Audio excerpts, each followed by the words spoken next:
Je, wajua kama wanyama wale aliyowaona Danieli ni wafalme wanne? Maana Danieli aliona wanyama wanne. Na maandiko yanasema wanyama hao aliyoona Danieli ni wafalme wanne watakaotokea juu ya nchi.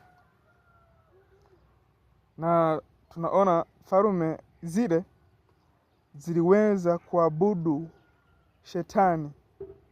Ziliweza kumwabudu shetani kupitia vitu walivyokuwa wakivitengeneza kama sanamu.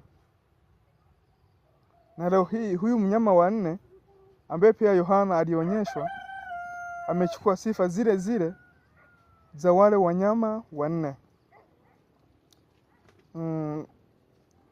Tunaona sifa hizi kwa kipindi kile. Kwa zile falme, kuna falme ambazo zilikuwa ziruhusu viongozi kuoa.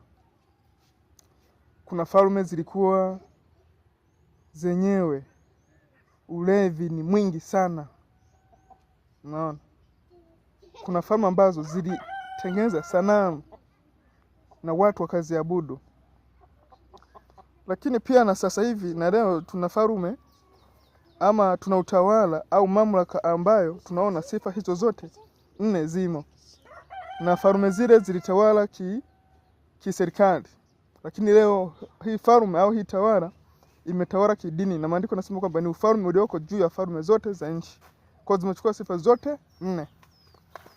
Ni walevi, hawaoi, wana masanamu. Kwa hiyo sisi tutafakari sana, tumwombe Mungu sana tuweze kuelewa haya. Basi usisahau kusubscribe, kucomment na kulike kwa kupata video nyingine.